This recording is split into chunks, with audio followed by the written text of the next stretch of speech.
Hey everybody, it's Chugga Conroy. Welcome back to more Splatoon 2. Last time, I walked up to the range blaster and said, a teardown, that can be arranged. This time, we find ourselves back in Cephalon HQ. We are going to, right on over this way. We have a puzzle involving these conveyor belts. That's unusual. We land on the second one, and that's still not enough to get us into another Octarian base. They mean business. We're going to Transfer Junction, intersection of the soul.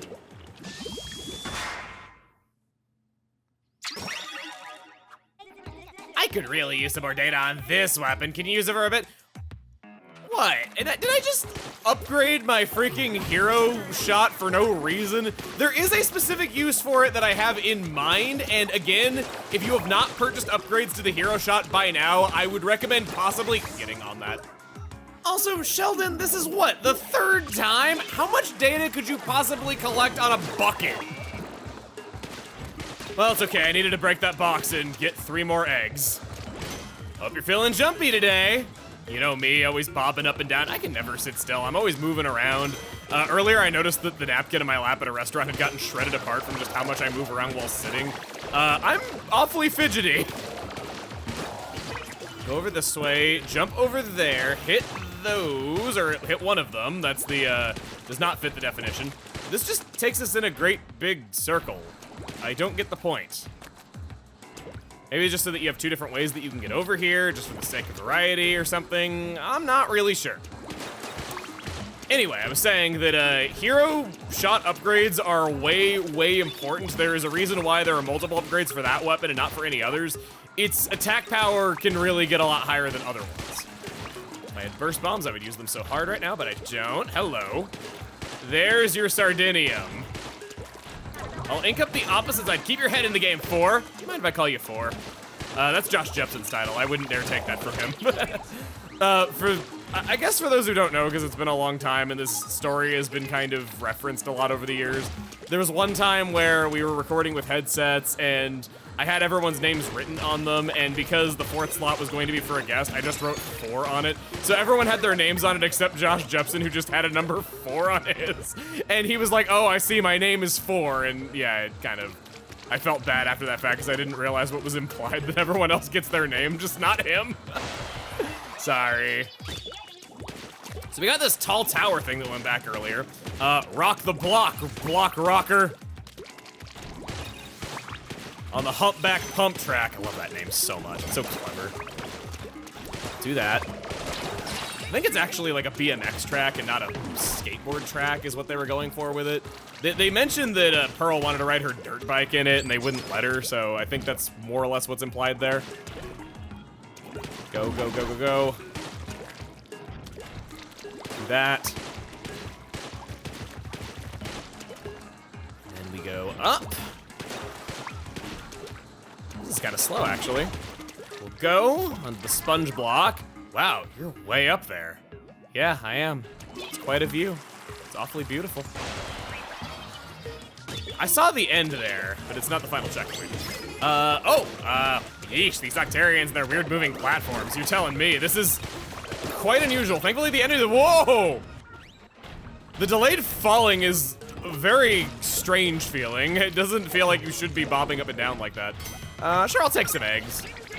I'm so freaking grateful for my eggs. Oh God, no! Cleaning it out. Got all of the balloons popped. Gonna be patient and wait for the next cycle. Oh God, no! Should have inked where I was going first. I gotta make Inky. There, I got it, okay.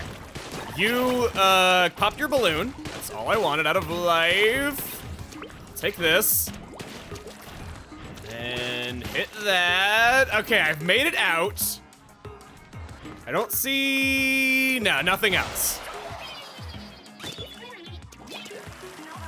Man, no baddies here. Are the Atarians on lunch break?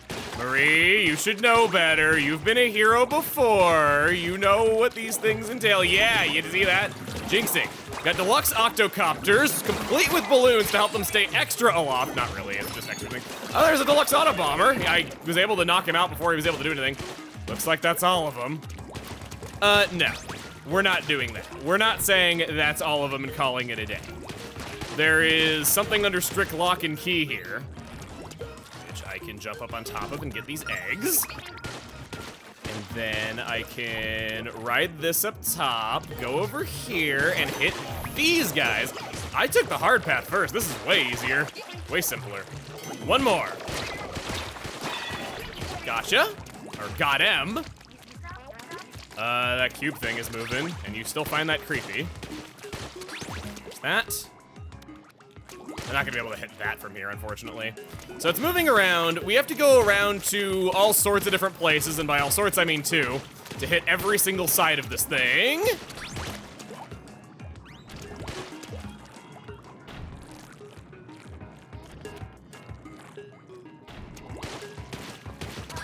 Got it. Looks like there's a switch on every side of the cube. Getting risen up. A key appeared. After grabbing that, we may activate one final switch inside of the box. And that, well done, was the required path. That was not the sunken scroll. Are you serious? I thought that was kind of puzzly and kind of being clevery. Yet it was quite required-y. I can't believe that. I thought, really? No secret here at all? I'll be right back. I want to take a look at this. Absolutely nothing. I'm gonna just let that move around inside, getting those eggs for me, letting technology do my dirty work, and harvesting those babies. And I'll be right back. Oh ho! Soak it in. There you go, snooping around again. Make it sound so negative. It got me money and a history lesson. It is furthering my college education in more ways than one. This looks to be a thesis on the massive weaponry employed by the Octarians. Specifically, this research shows how sentient tentacles are implanted on their machines as a means of control. This science is at least 15 years ahead of the rest of the world. See a box over there that I really want. That's my takeaway. Anyway, let's head back to town. Got some things I want to talk to you about. Don't worry, you didn't do anything wrong. In the past, I've briefly mentioned motion controls and how I recommend them. But now I'd like to go into detail about why that is, in case some of you have not been convinced yet, because I'm sure some of you heard that there are motion controls in this game and immediately turned the setting off, assuming it to be terrible and unreliable. So, first of all, controls can be customized for TV and tabletop mode as well as handheld mode.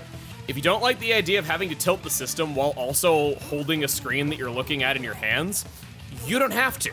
They can be customized completely separate. You're able to control the sensitivity of the motion controls. For some weapons, such as the one we're going over today, good timing, you'll see that I recommend higher sensitivity for reasons that we have not yet seen. A lot of adjustments with that weapon.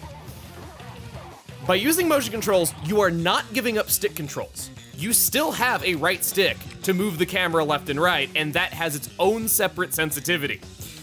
In fact, I'd recommend tuning both of these together, trying to get the best amount of control across these two forms of it. If motion controls are turned off, then the right stick is able to move on the Y-axis. Normally, it's only left and right that it's looking for. This isn't a significant loss of input, as aiming up and down isn't usually as important. Little adjustments translate to a lot there with the motion controls. So I don't see this as a significant amount of loss of control. I think you have a lot more control being able to make little tiny corrections and make your aim super fine. I'd like to show you how good quick turning is with motion controls. I'm gonna turn around and face the signpost behind me. You see how fast that was? While it is true that I could press the Y button and do the same thing to quick turn, center the camera behind me, it's less reliable because you are getting a little bit disoriented and having to get your bearings straight as to what exactly you're looking at on the screen. So I would every time recommend having it under your control and turning around like that. Y positioning always centers the camera exactly, meaning that it's not optimal at aiming at targets that are above or below, whereas with motion aiming, you can preemptively do that while making the turn. To quick turn like that, I flick the controller and the stick at the same time to give it maximum speed. The fact that you get two separate options that can even be used in tandem with one another to affect aiming and motion It means a significantly higher amount of control than just one option.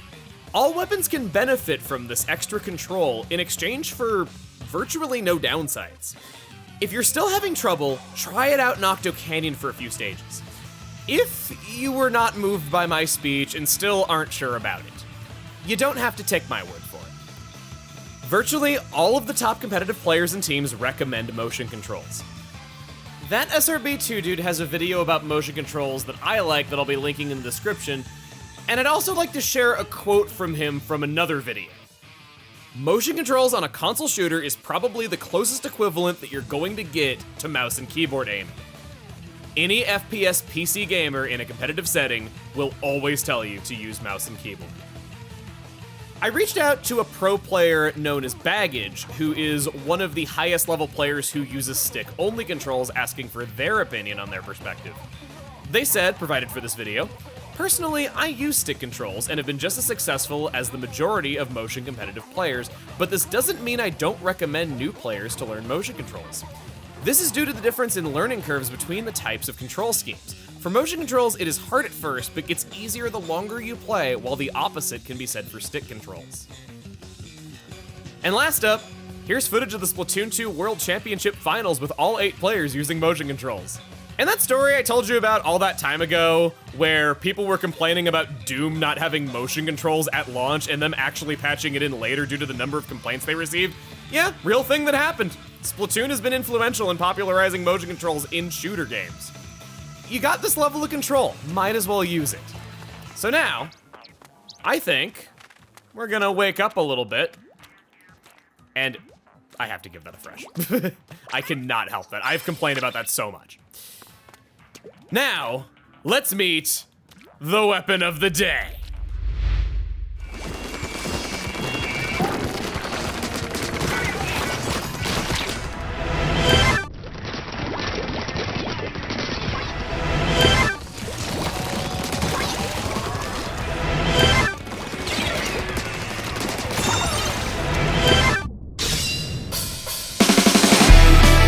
Dualies that specialize in dodge rolling in particular, the Dark Tetra Dualies. This one is most similar to the Dualies Squelchers, being a middleweight, sporting the same 4-hit kill damage, just with slightly less range. The main draw is being able to dodge roll up to 4 times in a row instead of just 2. While the dodge rolls only consume 3% of the max ink. I guess that makes these the Splat Quaddies. In fact, the bullets consume almost nothing, being able to shoot over 100 times without a reload. The shots even come out almost instantly after the trigger is pulled. Here comes the however with the trade-offs. These dodge rolls are a little slower than the other Dualies, and the pre-roll accuracy is downright shameful. It's so bad, in fact, I'd suggest never firing in the air if it can be avoided. So we pretty much have to roll before attacking for there to be any consistency, and those dodge rolls are surprisingly committal before they allow for normal movement again at almost a full second. Doesn't matter if you used all 4 dodges or not, you're sitting there for a while unless you can dodge again. Because of this, I advise not spamming dodge rolls just because it makes you feel harder to hit. Ask yourself if it's actually necessary before using another one, because if all 4 are used and they're shooting you, you're out of tricks. There's some light ink recovery lag after firing, something not typical of the shooter and dually weapon classes. When dodging and holding the fire button, it does indeed shoot mid-dodge, a unique trait to this weapon. It's useful to adjust aim while dodging, hoping to land a shot or 2 before the quicker post-dodge shots come out. Sadly, these mid-roll shots do not get the accuracy bonus, and your feet must be planted in before that can take effect. It is likely to land at least 1 hit, and you might as well take it, just don't expect to land multiple hits in succession with it or anything. Once those feet are planted in, stick to your guns. The faster rate of fire can mean the difference between a win and a trade. Or a loss and a trade. Also, please do yourself a favor and turn on motion controls with higher sensitivity. The frequency and precision of the aim adjust would be maddening to a stick player. Contrary to how small and light they look, they're actually not that fast and require a lot of precision. The main reason to play this is the increased number of dodge rolls, able to mix up and confuse enemies by just zigzagging all over the place. After 2 rolls, they know what to expect from any other dualies, so take advantage of that change and play mind games. I'd go so far as to say this is a weapon with a huge advantage over slow-firing weapons like a .96 gal or even an H3 nozzle nose, though it struggles against anything that can kill quickly and doesn't have to aim precisely. And now, we get into the greatest weakness, the sub and special. Auto Bomb is the one thing you can do to keep a sniper busy. Then it confirms if somebody is nearby. That's really about it. The damage can reduce the number of shots to splat by 1, but unless it's a direct hit, not gonna do anything else. This also means the main and sub both have decent ink recovery lag, so don't spam auto bombs because it takes a bit to start recovering ink in any combination. You can get a double auto bomb due to how fast the special is, and that means we got Splashdown! Due to how fast this can get in regardless of the ink colors on the ground, it can use this a lot more easily than the other weapons. Problem is, if they see you using it, and they probably will, they'll shoot you out of it. Can land easy kills by dropping on their heads, but otherwise not too useful. Super jumps, bomb diffusions, and free reloads are the reasons you would use this. 170 is a pretty standard splashdown charge, and this weapon's widespread makes it easy to build specials. This is a weapon that doesn't require as much map control or floor shooting to be able to play, able to keep sliding around the floor for several seconds, regardless of the color of the floor.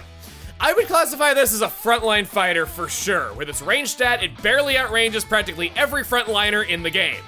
Due to poor shot RNG, this is a weapon that wants to avoid small platforms or choke points that prevent it from dodging around, because it's practically worthless if it can't get going. Big flat maps are the way to go.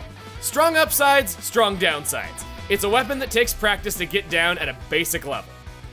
On to the equippies, our sucky shout out of the day is Swim Speed Up! I actually don't recommend Swim Speed Up strongly for this weapon. It slides around so much and is stuck standing in place afterward that it's hardly swimming at all when it actually matters. I don't think a sub slot or two would hurt, but because it's a rare weapon that isn't helped by Swim Speed Up, its slots are greatly freed up for other abilities, such as main power up. It's possible to 3-shot an enemy the majority of the time with 2 mains and 8 subs. But this is such harsh stacking that it's hard to recommend over other abilities. Do you want a 3-shot kill with no perks, or do you want to sometimes shoot people one more time and have lots of perks? 4 subs might be better because that breaks ink armor in 1 hit. 2-hit ink armor breakage is definitely a problem for this weapon otherwise. There are 2 sides to every Dualies. The light Tetra Dualies! Its sub-weapon is Sprinkler. You were hoping for something better, weren't you? More frequent specials, bait, and approaches are easy to do when they go for your Sprinkler. No map control needed. All of this so it can build up the Auto Bomb Launcher. It's for holding a given area for a long time, but isn't likely to do much more than suppression.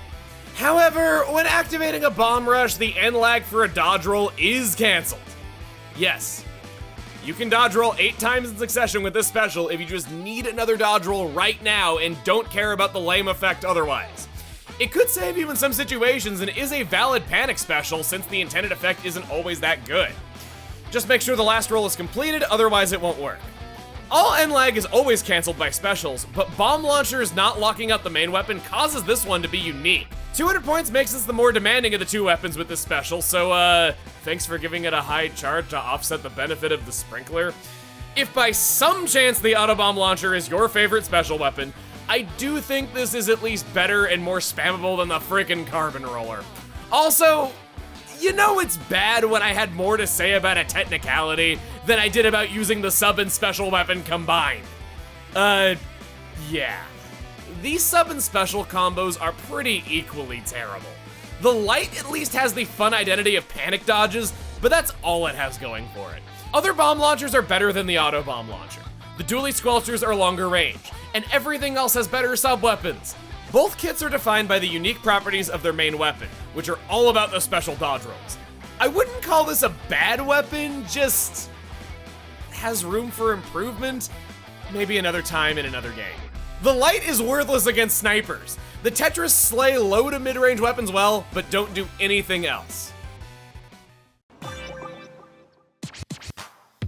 What a bizarre weapon, yeah?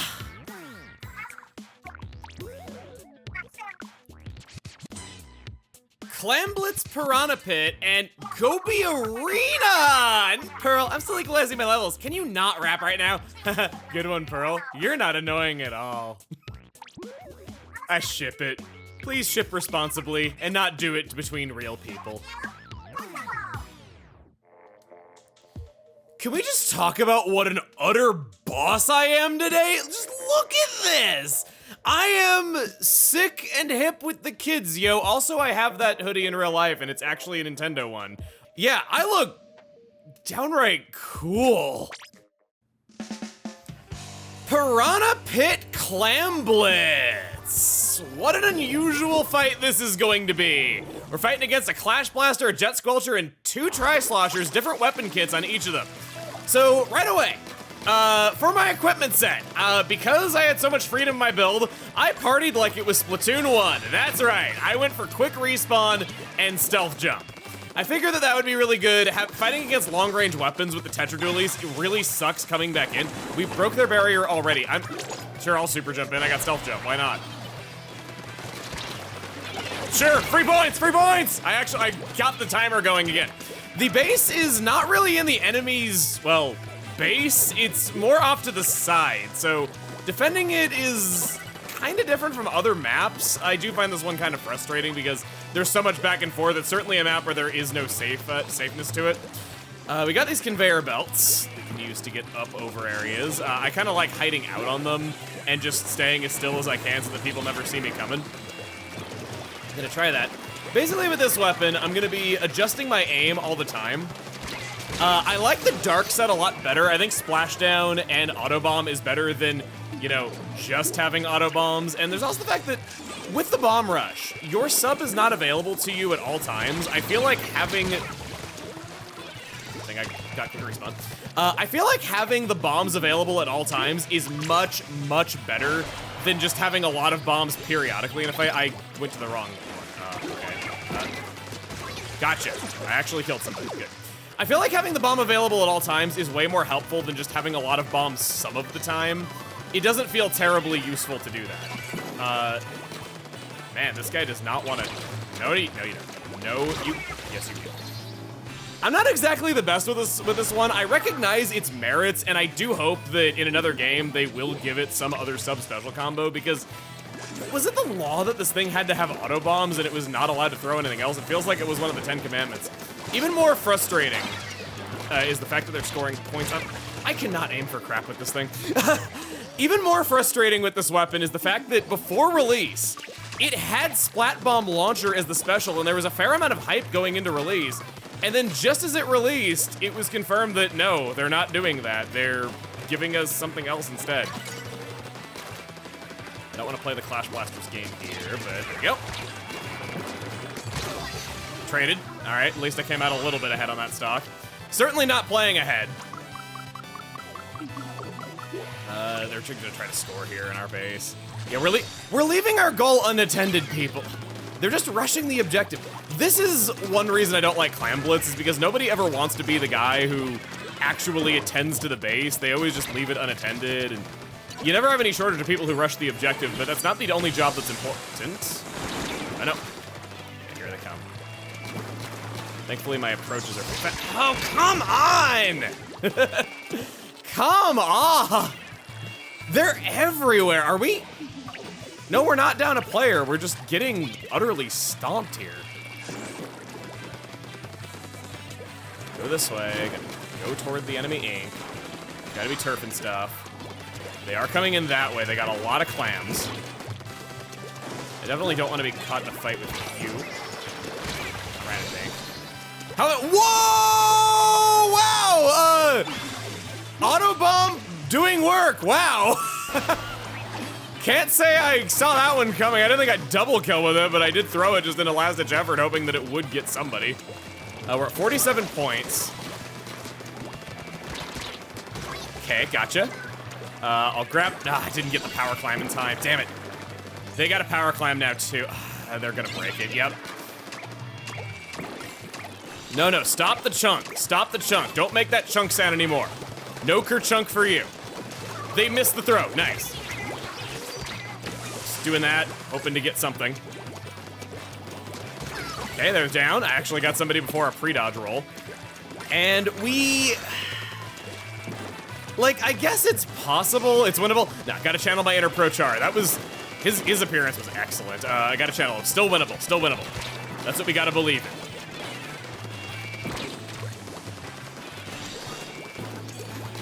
Always making power climbs. At least they're dead. We got an ink brush that's tending to the goal. Just keep them away a little longer. We got 19 seconds. We'll need one hell of a push to do it, but it is doable. No! Thought I could dodge roll away in time. We need to get a power clam on the board right now or it's over. No, couldn't do it.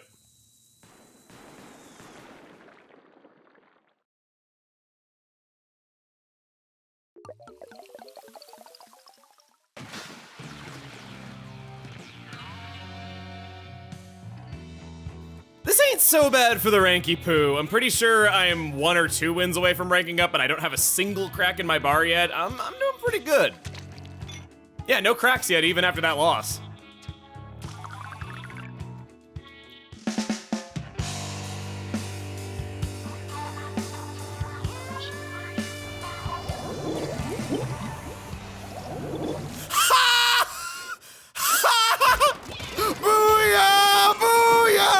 I'm gonna be a terrible sport this time. So it was a knockout. Still took 4 minutes to get it. The other team should be proud of themselves. They did score about 20 points on us. It was not a complete and total wipe. What an anticlimactic way to get rewarded with a rank up. Oh my, another knockout. Goby Arena! Right before the map rotation! Hello! Good, nice well-rounded team. We're fighting against a Grim Range Blaster, a Charger. Not surprised we're seeing a Charger on this map. Goby Arena is a great big open bowl. There's a way in here from the center. We got these basketball hoops on either side that provide protection as well as high vantage points. We got this cover to duck behind, as well as cover on this side. There's just a lot of places for long-range weapons to hang out on the side of the map, and lots of space to move around in the middle, though you are making yourself exposed to said long-range weapons and doing that. I also feel like because the perches are low, it's also a great place for throwing weapons, being able to just toss stuff right into the enemy base. Just chuck it right in there, get some stuff on. So, I can identify my shortcomings with this weapon. It's not like a Charger where I'm like, you know, I've practiced and I just don't really get it. With this one, no, I absolutely get it. Having to adjust your aim while dodge rolling is the skill to pick up for this weapon, and because it's unique, I'm just not that good at it. I can fully admit that it's just a skill that I don't really possess. That is the shortcoming. I was able to pull it off in the last game, and I'd like to show an example of that right now just so you can see it once. But yeah, it's just a skill that I don't have. If you can master that, you'll be pretty good with this thing. Gotcha. Oh, no, I actually was not needed there. That was kind of funny. Gotcha. I just need one more clam, dude. If somebody could just chunk me a clam right now. Oh, we missed our throw. They had a power clam in the base and they missed it. I'm getting out of here. They know I'm there. Getting him a nice parting gift. So Gobi Arena.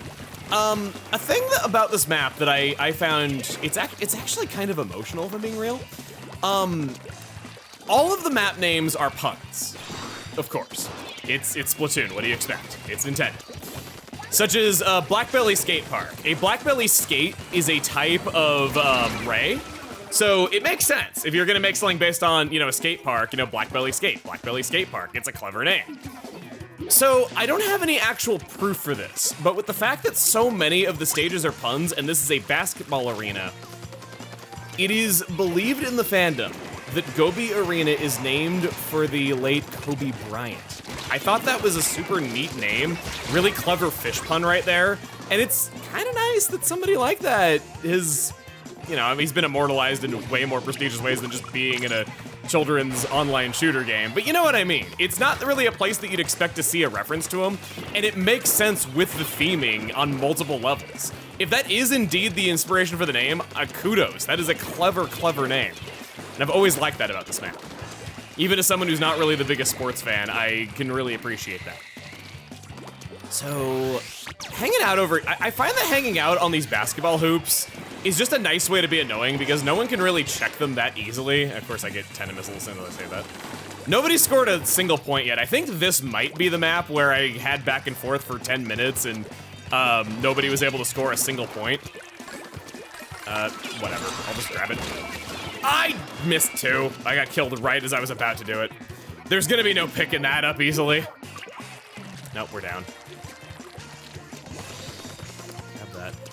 We gotta defend the goal. No, oh! See what I mean? Yeah, a lot of high areas that snipers can hang out that just gives them run to the place. Only the charger and the range blaster are still up. That's disappearing, nobody's scoring that. But they might score this. I'm gonna give them more stuff to deal with here. Up front! There's no greater punishment than dying to a range blaster. Well, no, there's dying to an ink brush, which did happen, but dying to an ink brush bump, which happened in the bio earlier, so I wanted to point that out because I thought that was the funniest thing in the footage, and I think I even requested that footage to be used because of that. Oh, gosh. Oh! You did this to yourself, man! Look at that! That's incredible. That was so funny. I'm gonna pressure you. Gonna swim over here. Hello. No, you don't. No, you don't. Inking up your feet, making it so my teammate can shoot you easier. They're getting a lot of power clams on the board, but not actually getting them in. Wow! I was not even aiming at you, but it works. Getting out of here. I'm also thinking it's pretty fun that we're seeing this weapon on Gobi Arena because all the weapons, like I said, are real-world objects, and the Tetra Dualies are the air mechanisms in the bottoms of basketball shoes, which is how they're able to just keep jumping. It also, I think, is why they skid along the ground, much like basketball shoes, rather than actually truly rolling like other Dualies do. Getting you? Okay, I need to get on the move here. Maybe I can... Oh, yeah! What? What? Oh! And other such things that basketball fans say! Man! Also, it's funny that we're seeing Goby Arena for the first time and we're playing American football in it. Oh, that was good! That was good! I never used my special a single time, but I was there when it counted, damn it! Ah! Someone call the National Weather Service. Gosh, I'm so happy about that. That was good. Oh man, I can't, that was so much fun. Oh, we gotta stop playing Goby Arena now though. All right, well, next time on Splatoon 2, we are going over the original undisputed S+ tier weapon. See you guys then.